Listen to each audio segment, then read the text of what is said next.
প্রিয় দর্শক, একজনের বক্তব্য শুনে তারপরে কথা বলছি। আমার মনে হয় যে ছাত্রলীগ চলে গিয়ে, যে ছাত্রলীগকে সবাই ঘেন্না করতো, যেই ছাত্রলীগ দ্বারা অত্যাচারিত ছিল বিএনপি ছাত্রদল এবং শিবিরের নেতারাও অত্যাচারিত ছিল বলে অনেকেই বলেন, আবার অনেকেই তাদের সাথে মিলেমিশেই ছিলেন। তো আমি একটা বক্তব্য শুনে তারপরে আপনাদের সাথে আবার কথা বলছি। জনকে হামলা করা হলো, দুইজনকে হামলা করা হলো, একজন রক্তাক্ত করা হলো, সেটা নিয়ে আপনাদের কথা নাই। আমরা লাইব্রেরি শিক্ষার্থীর 20-25 মিনিট নষ্ট হয়েছে, এটা নিয়ে কথা বলেন। সাংবাদিকদের ব্যাপারে আমরা স্টেপ নিবই এবং এই ছাত্রলীগকে ডিফেন্স করার ব্যাপারে যারা যারা নিউজ করছেন আমরা সবগুলো সংগ্রহ করে স্টেপ নিব। আপনারা যে শব্দগুলো ব্যবহার করেন আমি বলতেছি এগুলার বিরুদ্ধে আমরা ব্যবস্থা নেব।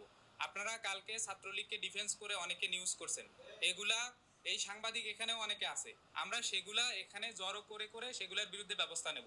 আপনারা বলছেন আমরা হামলা করছি, এটা কোন ধরনের কথা?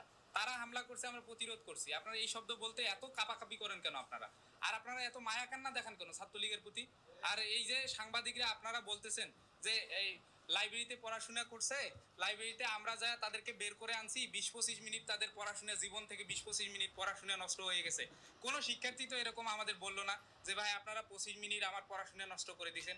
আপনারা সাংবাদিকরা বেশি মানে এটা নিয়ে ইয়া করতেছেন, মনে হচ্ছে যে তারা সাংবাদিকরা বেশি করতেছে, মানে সাংবাদিকরা কি লিখবে না লিখবে সেটাও কিন্তু এই যে রাকসুর ভিপিকে, মানে রাকসুর ভিপি, জি, এজিএস, আমার এদের অনুমতি নিয়ে আসলে বলতে হবে, লিখতে হবে, সেরকমই আমরা এখন দেখতে পাচ্ছি। কারণ সালাউদ্দিন আম্মার কি করেছে আমরা নিশ্চয়ই দেখেছি। উনি যেটা বলছেন, ভিপি, রাকসুর ভিপি যেটা বলছেন যে তাদেরকে মারতে আসছে, তারা প্রতিরোধ করেছে, কিন্তু আমরা দেখলাম যে তারাই মারতে গেছে এবং তারা বলছে যে ছাত্রলীগ করে, তারা ছাত্রলীগের সমর্থন করে, সমর্থিত তো, সমর্থিত ছাত্রলীগের সমর্থিত বা আওয়ামী লীগের সমর্থিত বলে আপনারা তাদের উপর গায়ে হাত তোলার অধিকার রাখেন? এটা কি কোনো আইনে আছে? আর কিভাবে সে বলছে যে সাংবাদিকদের ব্যাপারে ব্যবস্থা নেবে? সাংবাদিকরা কেন এভাবে বলবে? 25 মিনিট লাইব্রেরি স্টুডেন্টদের নষ্ট হয়েছে, লাইব্রেরিতে যারা ছিল তাদের নষ্ট হয়েছে, তারা কি কোনো অভিযোগ করেছে? তারা কাকে অভিযোগ করবে? সাংবাদিকরা লিখেছে তাই উনি কীভাবে শাসাচ্ছেন? আর সেখানে সাধারণ ছাত্ররা যদি এটা বলে, তাহলে সাধারণ ছাত্রদের কোনো রক্ষা আছে বলেন তো? সালাউদ্দিন আহমারকে মানে একটা কি যেন একটা অনেক বড় একটা জিনিস হাতে দেখলাম, সেটাকে বেলছা না কি যেন বলে। তো এই ধরনের সে কিভাবে, মানে ওইটা দিয়ে সে পেটাতো আরও। তা আমরা তো কয়জনকে আমরা দেখলাম যে পেটাতে পেটাতে ফ্লোরে ফেলে দিল।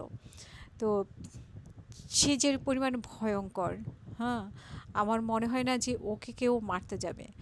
আর আওয়ামী লীগ সমর্থিত, ছাত্রলীগ সমর্থিত পাইলেই যে মারা যাবে, তা আমার মনে হয় এটাতে সরকারের নজর দেওয়া উচিত। তারা তো এই দেশের নাগরিক, তারপরে রাজশাহী বিশ্ববিদ্যালয়ের স্টুডেন্ট, তাদের নিরাপত্তা দেওয়া তো সরকারের দায়িত্ব।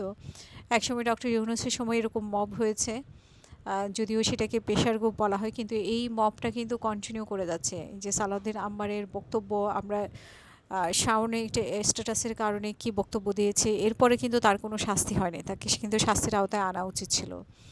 কারণ সে তার স্ট্যাটাস দিয়েছে, সেটার মানে প্রতিবাদ কিন্তু হয়েছে, কিন্তু প্রতিবাদেরও একটা ভাষা আছে। সেই যে ভাষায় প্রতিবাদ করেছে সালাউদ্দিন আম্মার, সেটা কোনো ভাষা না, সেটা হচ্ছে সরাসরি একজনের জীবনের হুমকি এবং তার নিরাপত্তার সংকট। কিন্তু সে বাংলাদেশের নাগরিক হিসেবে সেই যেটা করবে সেটাও অবশ্যই আইনের আওতায় আসবে, কিন্তু তার নিরাপত্তা দেওয়ার দায়িত্বও কিন্তু সরকারের। কিন্তু সেই মানে তারা যখন ডক্টর ইউনূসের সময়ে সেরকম ব্যবহার করতে করতে এখনও তাদের সেইটা রয়ে গেছে তাদের মধ্যে, এক ধরনের মববাজির, যেটা আমরা দুদিন আগেই রাজশাহী বিশ্ববিদ্যালয়ে দেখেছি। এবং সেটাকে কীভাবে বলছেন, মানে ভিপি, তিনি বলছেন যে তিনি সাংবাদিকদেরকে দোষ দিচ্ছেন। সাংবাদিকরা যাই দেখবে না কেন তা লিখতে পারবে না, সাংবাদিকরা লিখতে হবে তাদের ভাষায়। তাদের মানে আমরা এনসিপি এবং এই শিবিরের কিছু লোকজনের ভাষা আমরা যেটা দেখলাম, যে তাদের তাদের ব্যাপারে কোনো কিছুই নেগেটিভ লেখা যাবে না। সরকারের ব্যাপারে নেগেটিভ লেখা যাবে, কিন্তু তাদের ব্যাপারে নেগেটিভ লেখা যাবে না।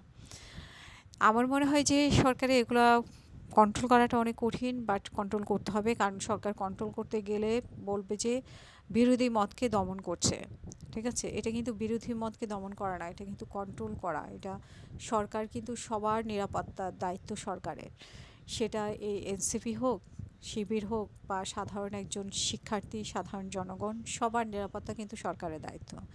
তো যখন একজন শিবিরের নেতা, একজন ছাত্রদলের নেতা বা একজন এনসিপির নেতা সাধারণ একটি শিক্ষার্থীর জন্য, সাধারণ জনগণের জন্য হুমকি হবে, সেটা অবশ্যই সরকারের দায়িত্ব সেটাকে করা। এবং সালাউদ্দিন আম্মার যেভাবে পিটিয়েছে, সেভাবে আমার মনে হয় ক্যাম্পাসে তাকে সবাই ভয় পায়। এই যে ভয়ের সংস্কৃতি, এটা আমরা ছাত্রলীগের সময় দেখেছিলাম। ঠিক আছে, শোনা যায় যে একসময় শিবিরেও এরকম ভয়ঙ্কর একটা মানে হাত কেটে দিত, রক কেটে দিত, এরকম একটা ভয়ঙ্কর মানে আতঙ্কে থাকতো মানুষ, শিক্ষার্থীরা। তো আমরা জানি না এখন সেই সালাউদ্দিন আম্মার সেই জায়গাটা দখল করেছে কিনা, বা এই যে ছাত্রদলের নেতারা একজনের চোখ উঠিয়ে দিল হবিগঞ্জে, সেই ছাত্রদলের নেতারা কি ভুলে গেছে তারা 17 বছর কী কষ্টটা করেছে? তাদের তো অনেক সহ্য ক্ষমতা থাকা উচিত। তারা তো আম্মারের মতো এরকম বেপরোয়া হামলা করা উচিত না, বেপরোয়া ব্যবহারও করা উচিত না। তারা তো কষ্ট করেছে, তারা ধান খেতে ঘুমিয়েছে, তাদের নামে অনেক মামলা ছিল, তাদের সহনশীলতা বাড়ার কথা, কিন্তু তাদের সহনশীলতা কমে গেল কেন? তারা একজনের বক্তব্য শুনে কেন এরকম মারমুখী হয়ে উঠবে?